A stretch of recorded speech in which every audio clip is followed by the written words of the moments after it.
Hello,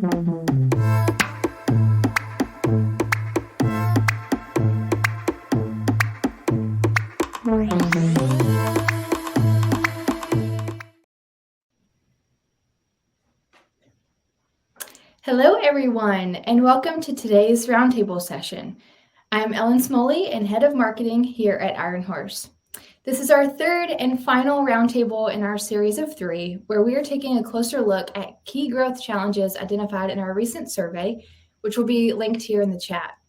Our first session was focused on content marketing, where we had On24 and Netline to discuss the importance of content journeys. And our second was with Demandbase and TechTarget, and we discussed intent challenges. I encourage you to go back and watch those sessions. We'll also put them here in the chat for you. Now it's time to get into our third and final session. Today we're focusing on measurement and reporting. And I'm so excited to introduce to y'all our 3 speakers. First, we have Monica Banke, Chief Growth Officer here at Iron Horse. Next, we have Jennifer Ross, CMO of Intensify. And finally, Elisa Grucock, former VP and Principal Analyst at Forrester. Monica, take it away. Thanks, Ellen. Thanks so much. First of all, I just want to say thank you also to Elisa and Jen, and I'm so grateful that you are willing to join on this conversation. We're so fortunate to have you. I was thinking about this morning because you've both had both practitioner and analyst and best practice experience. So you know the data, you know a broad swath of what clients are doing or not doing. You know what best practices look like, but you're also really grounded in reality of what does it take to make those best practices happen, which I think is, sometimes where the real crunch comes in. So we're going to start off, as we start our first questions with a poll. So if you want to take a look at the polling and just kind of get a sense for our audience of where everybody is. And as our audience is responding to that poll and submitting the vote, I'm going to jump into the questions, and I'm going to start with Elisa. We're going to talk about MQLs and MQAs. And let's talk about how we define them, what the value is, where you should use them or not use them. And we're going to do it in one chunk at a time. So let's start with MQLs. And I'll pose the question to you, Elisa. How do you define an MQL? What's the value of them? How should people be using them? Sure. So thanks, Monica.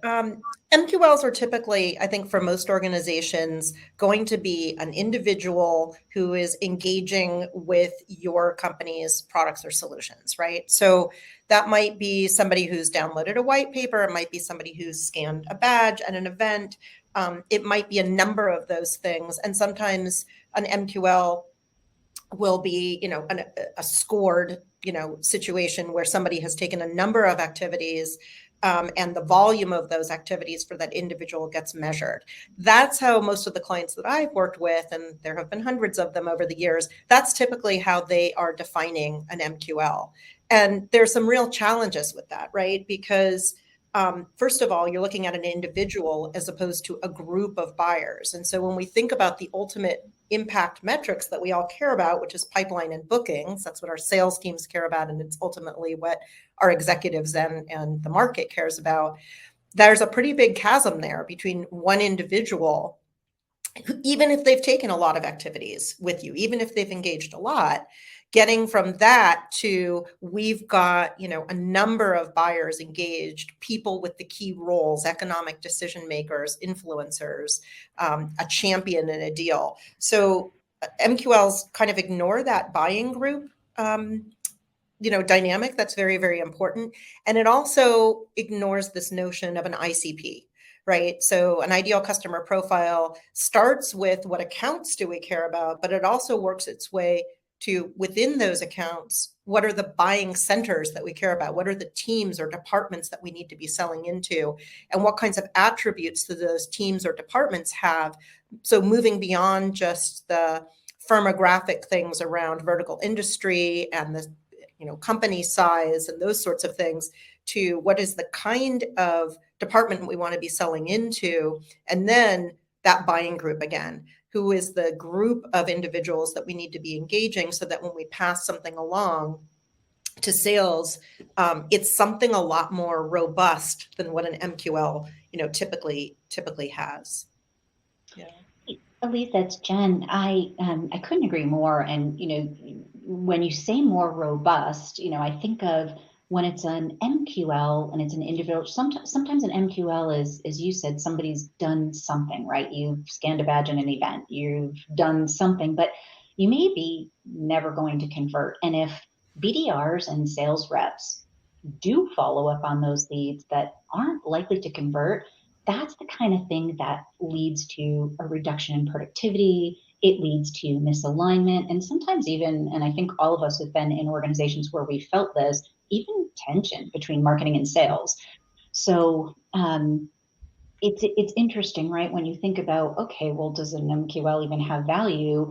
I don't think it's necessarily a yes or no answer, but you touched on the problem. The problem is in looking at an MQL or that individual who does something in isolation without the context that you're talking about, that relation of the contact, that particular contact to a buying group and an opportunity. So MQLs coming up short, and it's interesting, the results of the poll, not surprising. A lot of people are using MQLs, but they are seeing the shortcomings. It's funny, I remember when MQLs first came out, I think it was the late 90s. It's maybe 1999, 1998, 99, around that time. Been around a really, really long time and has really galvanized itself into a lot of organizations. But in the last, I don't know, maybe, Elisa, 5 years, 6 years, MQAs have started to come onto the scene. So how do you define, we'll start again with you, how do you define an MQA and what's its value and how and when and where shall we use MQAs? Yeah, so I'm a big ABM person, so I'm a big fan of thinking about things through an account lens, but I still think that MQAs are limited in their own ways for some of the reasons that I described earlier. So an MQA is saying, okay, we're not just going to have one individual that we're going to be scoring on. We're going to look for the kinds of accounts that we think that we're going to sell best into, and we're going to have very targeted list of accounts that we're going to go after, and we're going to get marketing and sales aligned on that list of accounts, either because they're showing intent or because they have certain firmographic characteristics. And that's good. It's a good starting point. I would argue that's necessary, but not nearly sufficient. And the reason for that is back to the comment earlier, which is that unless you get into those accounts and say, what buying centers and what buying groups are we going after, and you get your ICP down to a much more nuanced set of characteristics, and you're able to find those accounts that fit those characteristics. Just saying that you have a list of accounts and then qualifying an account is, you're going to end up with this, likely to end up with the same list of accounts that all your competitors have, right? And so at least you're solving a part of the ICP problem, but you're still not solving the problem of being in the right buying centers and finding the opportunities that you're then going to be able to attach a buying group to and pass that along to sales in a way that is, truly qualified. So it's better, but still, I think, missing some of the really key ingredients that we need in order to have opportunities that turn into pipeline and ultimately into bookings. Elisa, there's even, it's interesting because that becomes even more true for organizations that have more than one offering, because if you're looking at just at an account level, well, realistically, there could be multiple opportunities within that same account. So if you're focused on just qualifying the account alone, what are you missing, right? It doesn't get you as far as you need to be. So it's, that's a really important concept that you're touching on. And just to bring this to life a little bit, like one of my clients, for example, that I worked with sold asset management software, right? And what we learned by talking to their sales reps in a workshop setting was that the number one things that sales reps want to know that an account and a buying center within that account is a good fit was the age and location of the assets that company had, that they were selling into manufacturers that had big, energy plants and power plants and that sort of thing. The age and the location of the assets at those facilities were the number one thing that they needed to know. And without that information, they didn't have an ICP. And that's information that doesn't exist at an account level, right? Think about how big a manufacturer is. I mean, knowing that an organization is in the manufacturing sector does very little for identifying an opportunity. Knowing that there are plants in particular locations that had aging assets and where those assets were located was the thing that made something a much more robust and viable opportunity. So I just wanted to bring, use an example to kind of bring to life this more specific ICP and how that kind of works. I think you guys are talking about like two different things. So Elisa, you're talking about, let's just call it for simplicity's sake, one offer, and that one offer can fit into multiple places within an organization, which may be multiple business units or maybe multiple geographies. In your example, it was multiple plant locations. And then Jen, you're almost talking about a different thing that says, I have multiple offers. And each offer may be something that's distinct, and it may be sold to the same buying center. So maybe it's pieces of technology, and you buy one, but then there's 6 months down, 8 months down the road, you're selling another separate offer that's a separate SKU. So the account itself is not as important as the buying center and who the people are, and that match between the needs and the offer. Jen, sorry, did I cut you off? No. You articulated that beautifully. That is the point that I was making. So both are true. Both are true. Yeah. Both are true. So what both are getting at is that it's the opportunity that you're ultimately driving towards. Yeah, and that was going to be the next question. So thank you for jumping ahead. If it's not MQLs and it's not MQAs, then what is it? Because, as a CMO, you can't just say, well, we're doing good work, trust me. Your stakeholders, whether they're sales or CEOs or boards, are going to ask you for something that truly is measurement. So if those are flawed, what is it that we measure and how do we do that? Lisa, do you want to start? Yeah, I will. So we've alluded to this a couple of times here with the marketing qualified, opportunity concept. And so I think there's a few factors that go into having a truly robust marketing qualified opportunity. And again, we've alluded to them already, but let me just sort of articulate from my perspective what some of those things are. I think you need to have accounts that have the right firmographic, attributes. So that's a good starting point, right? They're in industries that you sell well into. They're, the right size in terms of either the number of employees or the revenue levels. Then you have a pretty good sense for those departments or teams that you're going to sell effectively into. And to Jen's point, you also have a really good mapping of what the right solution is. So, and this is especially important for really big companies, right? So if you're a Fortune 20 company and you have hundreds of solutions, maybe even thousands that you're selling, you not only need to identify the team or the department you're selling into, but you better be really clear with your sales team and your product team for that matter, across the revenue engine. What is the solution that we're positioning in here? We're landing with X product or Y product, or we're going to sell a broader solution with a higher average deal size, knowing that the sales cycle is going to be longer. Whatever those decisions are, right? There's no right or wrong, but just making sure that there's alignment on what that is.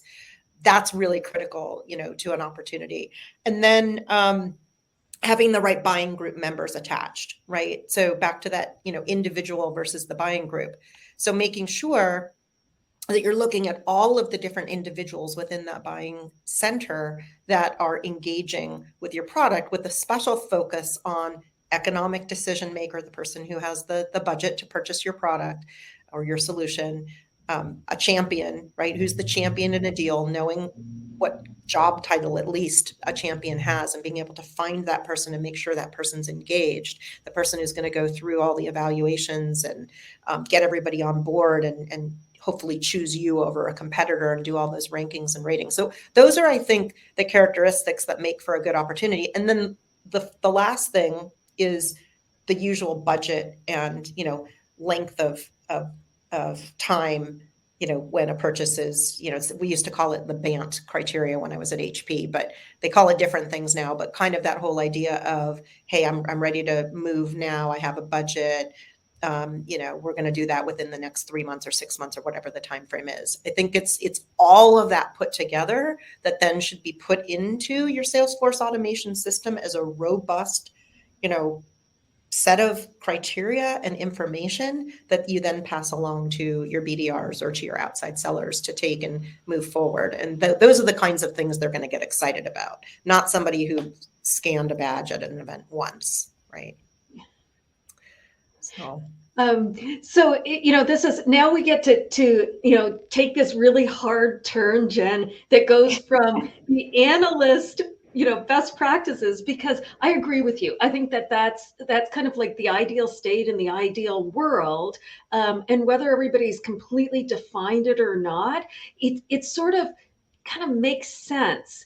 But I'm not seeing a huge fast movement there, even though there are people who have been talking about this for a while. So Jen, it kind of switching into a practitioner hat, why is progress so slow, and what's it going to take to get there?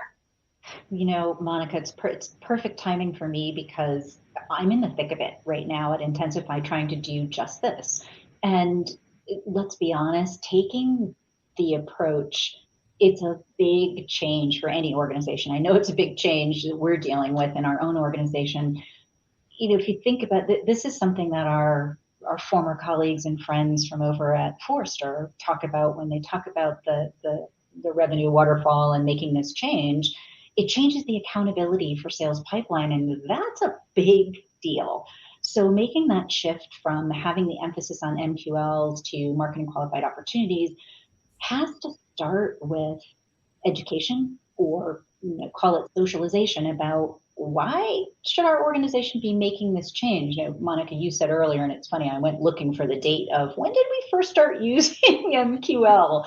It's been so entrenched for so long. It's like, well, but why are you now suddenly saying we need to do it differently? Is it the right time at our organization? Is it the right time for our growth inflection point at the organization? How does it align with our business priorities?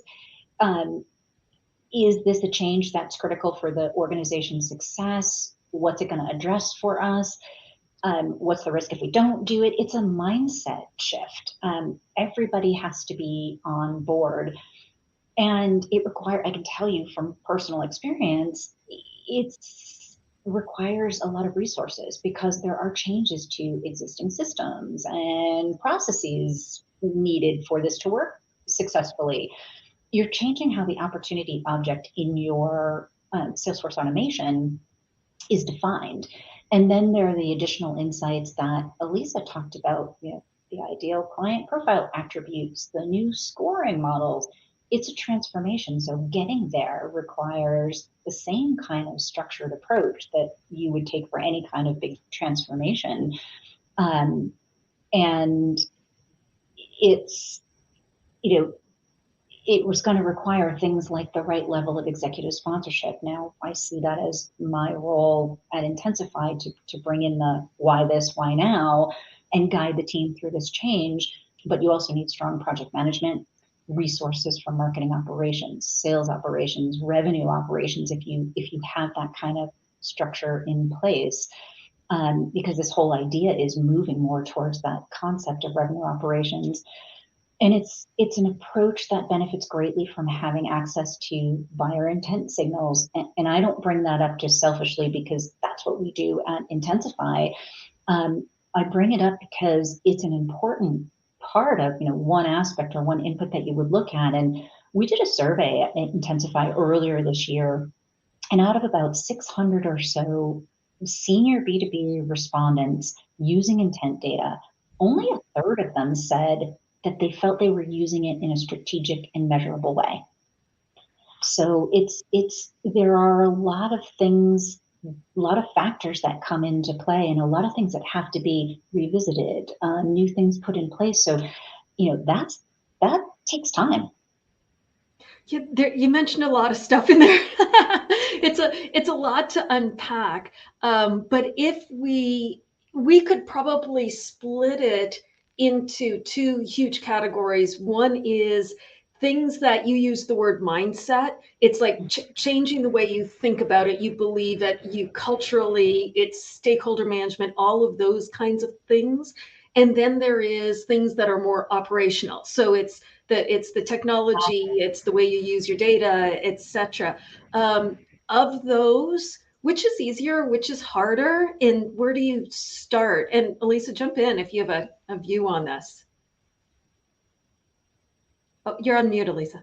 Sorry. I think that operational piece actually has two components that are pretty different from each other. So one is the infrastructure and the tech and the reporting, processes and things like that. And the other, I think, is incentives. So for example, if you want BDRs to put, opportunities into Salesforce differently and attach, that's not the only way to manage opportunities, but it's probably the easiest way. And it's the one that we see clients moving towards relatively quickly because you can, make that happen without too much pain, right? Is kind of changing the way things are input into your object in Salesforce.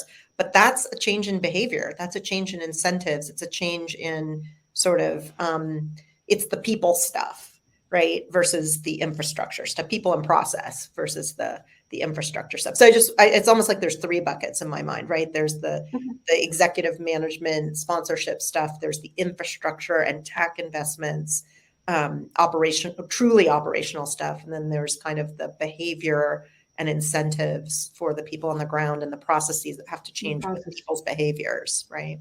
And I'll add one other thing. It's not a fourth bucket, thank goodness, because that is a lot. But it's something, Monica, you mentioned at the start of the call. We spend all this time, I've spent a lot of years as, the advisor of, what does good look like? What's best practice? And I knew it would be a jolt coming back into a practitioner role, because then there's the reality of it's not the only thing. So, as I said, we're going through it at Intensify, but it's not the only strategic initiative or priority we have underway at Intensify now. So there's also a balancing of, getting the buy-in and agreement and alignment, but that's why I said the strong project management is what's the timeline? When is the right time to do this? Because it does require that kind of dedicated focus and dedicated resources to make this work successfully, even once you get over the hurdle of everyone thinks it's a great idea. What do you think? Maybe what are you planning in terms of your timeline, or do you have advice in terms of when people should start thinking about it, start taking action, flip the switch? Because it's not like day one you flip the switch. There's a bunch of things happen, you flip the switch, and then there's a bunch of things that happen. And after you answer, and I'll give you advice that I heard from somebody else, from a client that actually did this. Okay, great. And because I would love to hear the advice from them, because so we are at the early stages of this. And I think, no one likes the answer, it depends, but it does depend. So for us at Intensify, we just went through a migration from HubSpot to Salesforce. And like any migration you do like that, it surfaced and revealed some issues that we had to address about our own waterfall, our lead, the whole lead management process. And so now it's a moment in time where we're saying, okay, but if we're going to do this to optimize these things that we think there's a better way to do, should we just do that? Or should we really be starting to think about, where we think we should be in that ideal state? Interesting, because I did just have a call the other day on this with the expert. I talked to one of our former colleagues over at Forrester, like, I also have the reality of a board and the rest of my executive team who still very much think MQL. It's all they know. Like, I start talking about other things and it's almost, whoa, Jen, okay, that makes sense what you're saying, but it's too much for us to absorb. So you have to factor that in too. And I think that timeline and what's the right moment and what's the right pace really does depend on a lot of those factors. What might be right in one organization might not be right in another, based on other things that are happening in the environment at that time.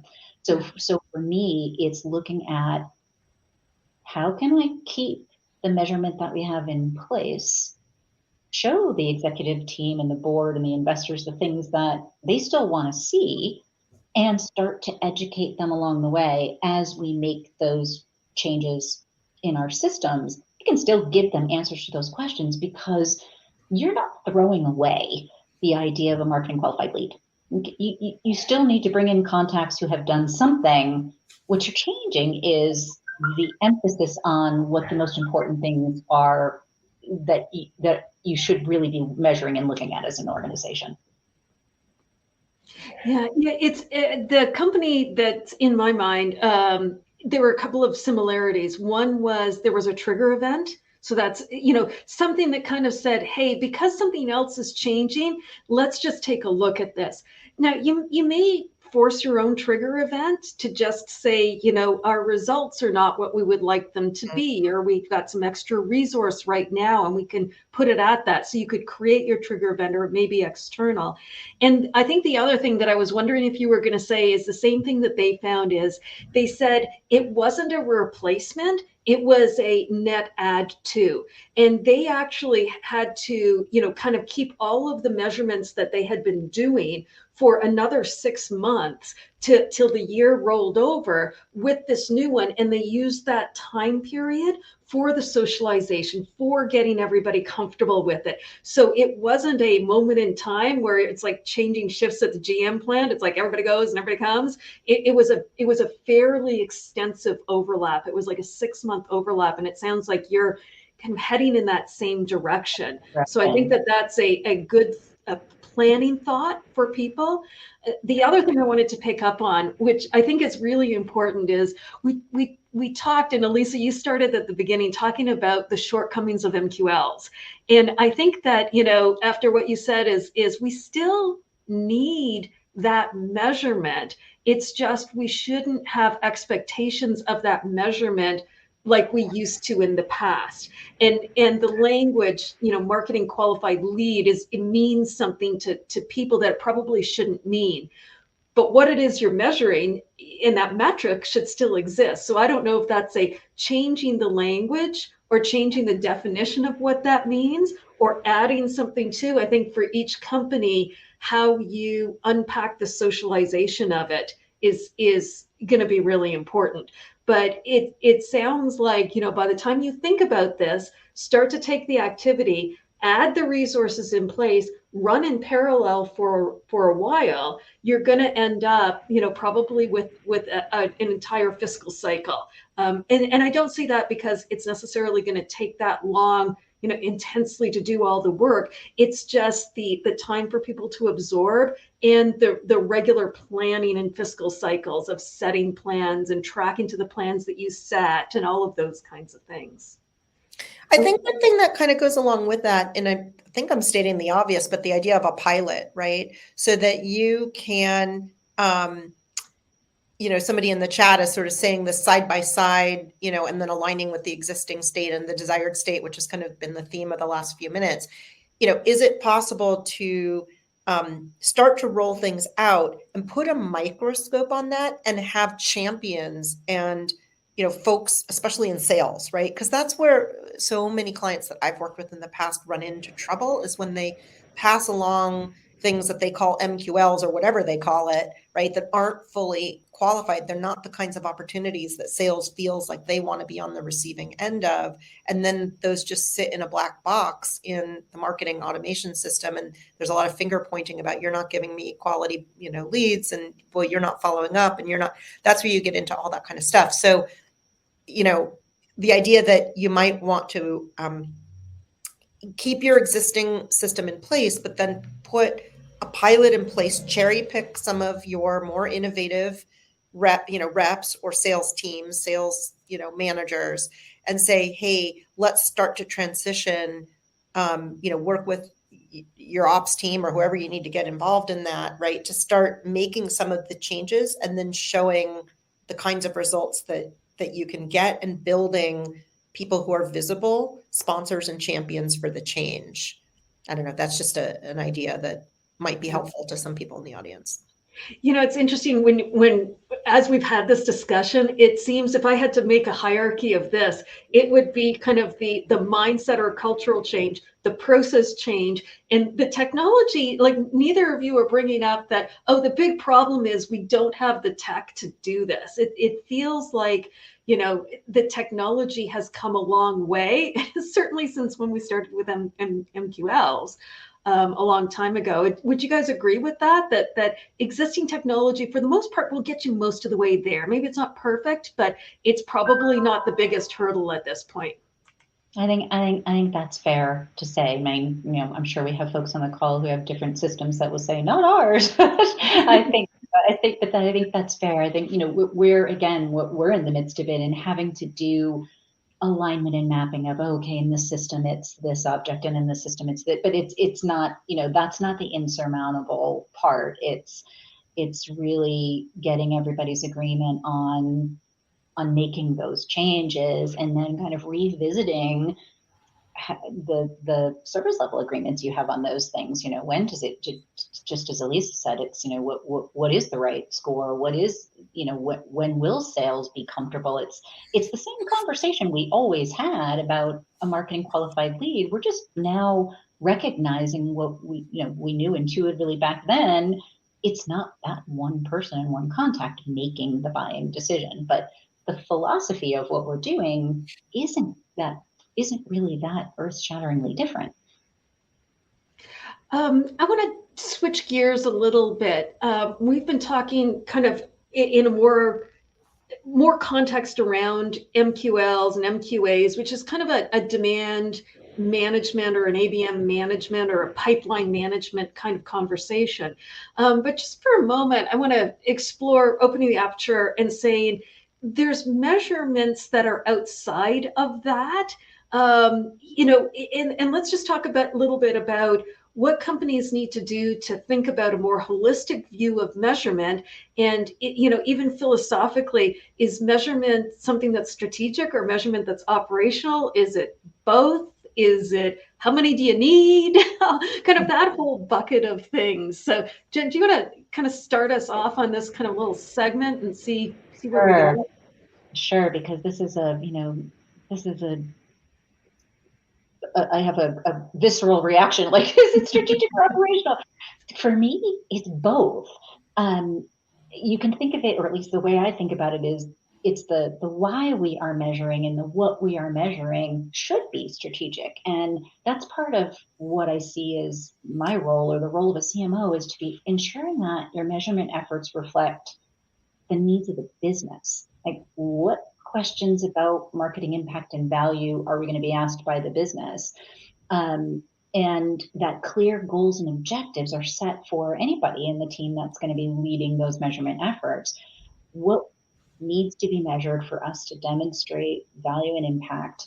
And I think of the operational component as the how. How do we set up our, you just talked about technologies. How do we set up our systems or technologies to collect the data and insights that are needed?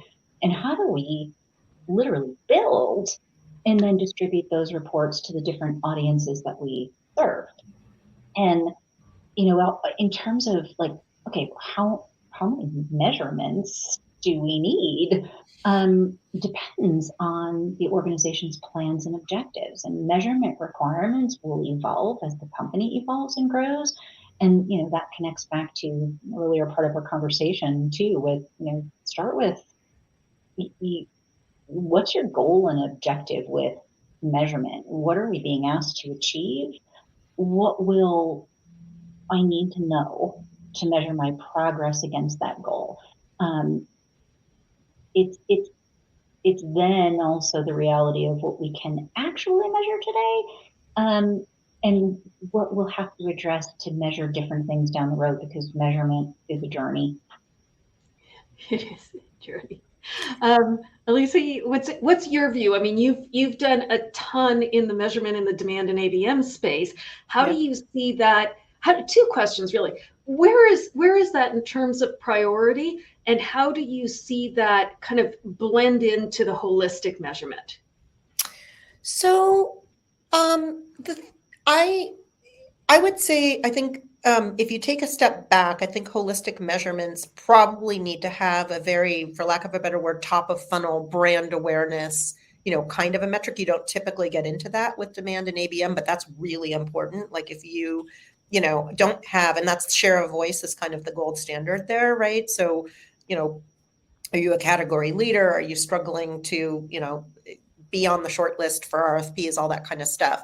I think that's a really important metric that has to be on any CMO's dashboard and doesn't typically sit in the demand gen or ABM world. I think most of the others do. So things like, do we have marketing qualified opportunities, which again is probably the gold standard that, we want to move to, but not everybody's there right now. Of course, pipeline and bookings. I think for more sophisticated clients, things like, are you raising your average deal size? Are you, shortening your deal cycle, right? Are you decreasing the days it takes to close a deal, like those kinds of things. I'm a really big fan of crawl, walk, run approaches. And I've done a whole lot of dashboard work and actually have created sort of a, if you're going to crawl, these are the kinds of things you need to be able to do. Then here's what walking kind of looks like. And then here's what sort of running looks like. And most clients, honestly, if they're honest with themselves, are probably in that crawl or maybe on crawl on the way to walk. So, crawling is, do you have an account scoring process in place? Do you have some sort of SLAs between marketing and sales? Do you have a few metrics? So I think the less mature you are, the fewer metrics you probably should have, because I've just seen so many clients that overdo this. They just over engineer it. They want to throw everything in the kitchen sink onto their dashboard. And the problem is, it's just a boatload of work to run the reports and track those things. And then you've got the different audiences. You have to run an executive dashboard version of it. And then you've got the operational versions that allow you to troubleshoot the day-to-day stuff. And all of a sudden you've kind of got a monster on your hands. And every one of those metrics creates a factorial number of things that you need to think about, because when the metric is off, then you have to dig into it, of course, and understand, well, what are the 4 or 5 different factors that could be causing us to have dropped in our, engagement or in the number of contacts we're bringing into our database, or heaven forbid, pipeline or bookings, like what's causing that to drop. So every one of those metrics, it's not just the reporting, it's all of the troubleshooting that you then have to do on that metric to get it back up again. So if you've got 30 of those, who could ever manage that? Like, try 5, and like do that really well. And then, then walk and run when you're ready. I don't know. That's my point of view from the clients. No, I think it's a great point of view. And you kind of, one of the challenges then, or I shouldn't say challenges, one of the mistakes that you see marketing leaders make is too many metrics, too many metrics that are not being used for anything other than filling up a piece of paper. What are the other, I don't know, Jen or Elisa, if you have other kind of potholes that you see, mistakes that you see marketing leaders make, when measuring, that you kind of want to bring up to say, hey, pothole, don't fall into that one. Yeah, Monica, you touched on, I think, one of the biggest for me, because one of the questions that I would get asked all the time when I was in an analyst advisory role was, do you have a list of marketing metrics that you can send me? And that's the first mistake leaders make, is choosing metrics like they're choosing items on the menu without applying any business context. And that often leads to the other problem that we would see when we would look at people's dashboards. It's the look at all the stuff we're doing syndrome. The approach leads marketers to, as Elisa said, like you're over rotating on all these, measuring all these different activity metrics to show all the great stuff that you're doing. So I go back to what I was saying earlier, start with the goal and the objective. What are you being asked to achieve? What do I need to know to measure progress against that goal? And think about the audiences that you're delivering that information to that are interested in reporting on your performance against that goal. What information is going to actually be meaningful to them? Because the other thing the other mistake I have seen people make is when you get too buried in the weeds on what metrics you need to track, you can lose sight of the purpose of why you're measuring, which is to gain an understanding to help make you give you the opportunity to make more informed decisions about things to optimize the marketing efforts that are underway.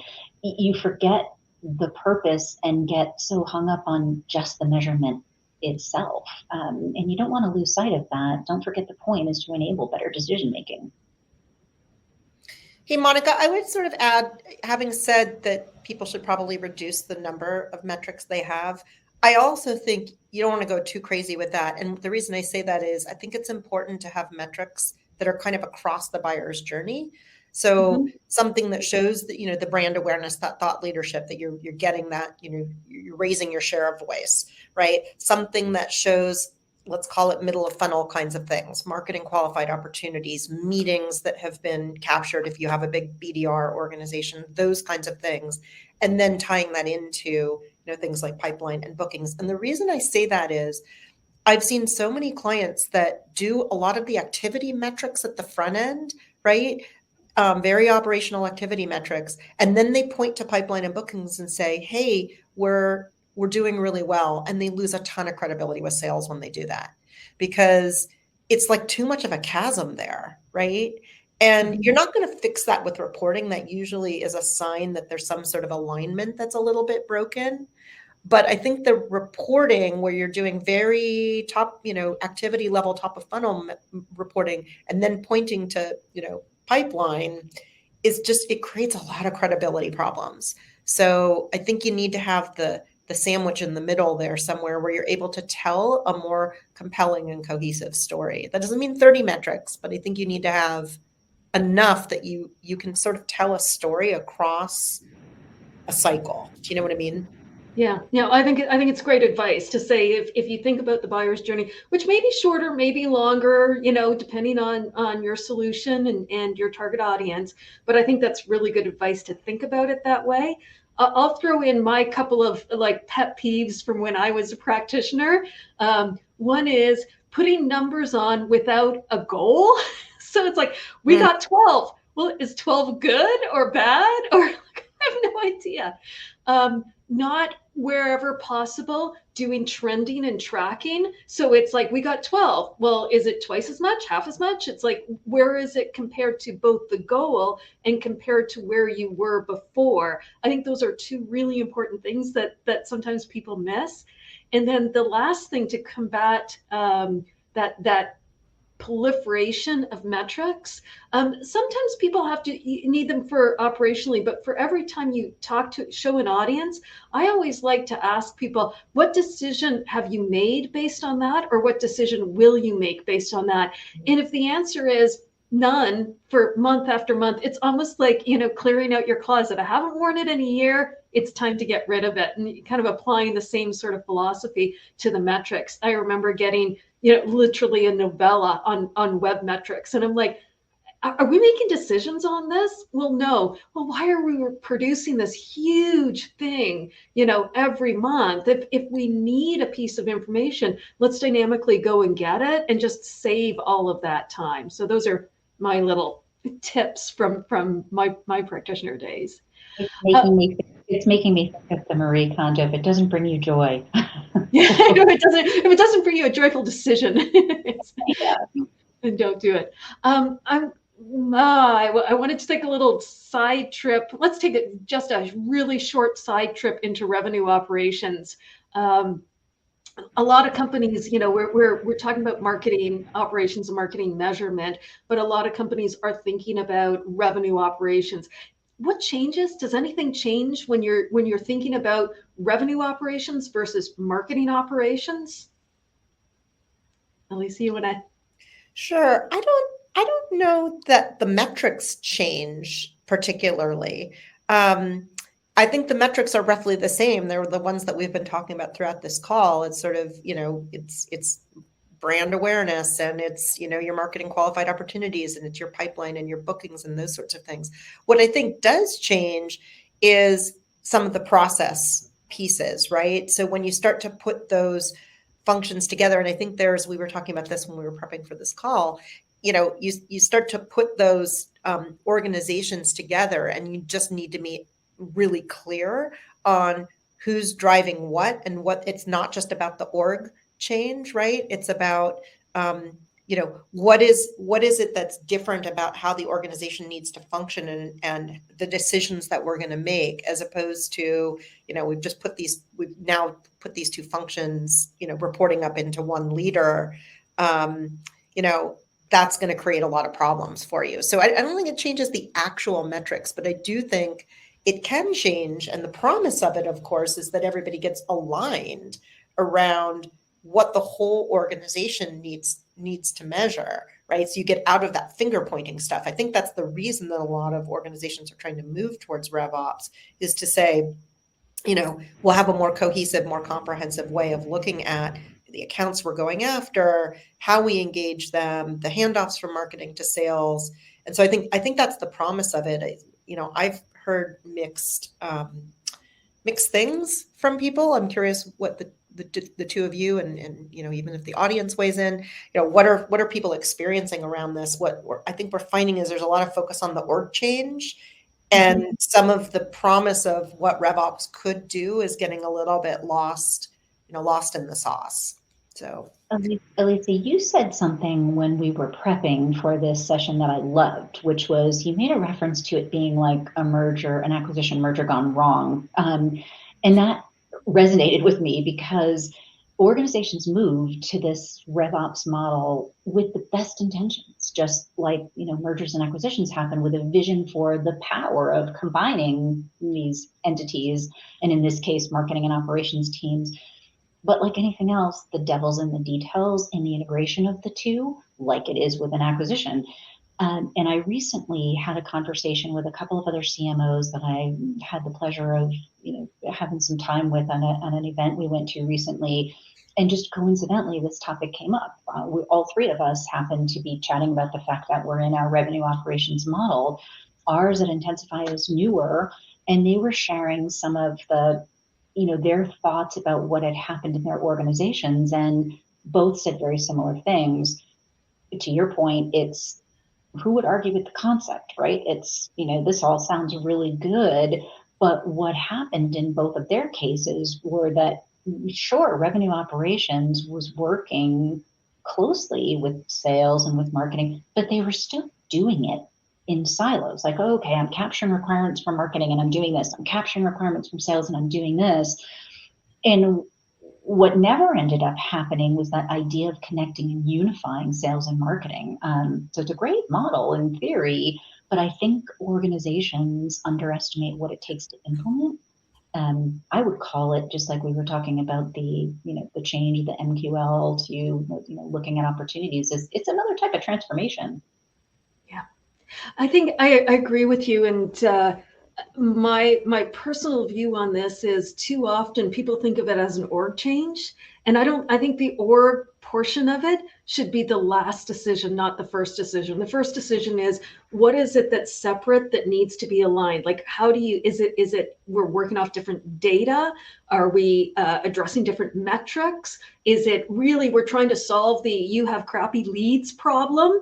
And an org change is not the place to start. You may end up there, but the place to start is defining what is it you're trying to get out of this, and truly, assessing, is it a process problem? Is it a data problem? Is it an infrastructure problem? Like, what is that? Addressing that first, and then letting that inform if there's an org change. We're coming to the end of the time. We have one more poll. I'm going to ask Steph to put the poll up. And we'll let you do this poll, and I'll give Jennifer and Elisa a quick minute to say, what do you think companies should be working on in 2023? What should be the priority? And then we'll go to Q&A. I'll take a stab first at that. I mean, I'll state the obvious. Like, one of the biggest things I think on the agenda for marketing measurement will be the shift that we've been talking about today. And as we talked about earlier, that doesn't mean what you have in place today goes away. It's the evolution, it's the building on that we talked about earlier. And another thing that I would say will be on the agenda is a continued focus on measuring customer value, because organizations will continue to look to growing through their existing customers in this particular challenging economic climate that we're in. And we haven't talked a lot about those customer metrics today. We've talked about some of the core ones earlier, but it's just as important to think about balancing those with customer metrics like retention rates, lifetime value calculations, upsell, cross-sell, wallet share, and also what's important to the customer. So tracking and measuring things like customer sat scores, utilization rates of your products and services. So those are some, I think, things that are, I can say, are top of mind for me. And another area of focus for us personally on Intensify is, and I think others share this, is measuring the impact or the lift of our marketing efforts that are fueled by intent data, because we're saying intent data is now table stakes, right? And people are investing it. But like I said earlier, with the survey that we did, we're finding a lot of people don't necessarily know how to take that intent intelligence and activate it, or think about how we infuse it in ways that we can actually see the difference that it's having. And that's key for us because we want to be drinking our own champagne, of course. So those are just some of the things that are top of mind for me. It sounds like we need another roundtable on the the customer measurements as opposed to the, you know, kind of the pipeline and funnel measurements. Ellen, do you have some questions for us? I do. So we'll spend the next couple of minutes answering some questions. Thank you all for the conversation today, first and foremost. Nicole had a question that she submitted via the chat. So she was saying MQLs, that's easy to do in your system. Are there any suggestions on systems that help with aligning the robust MQA concept?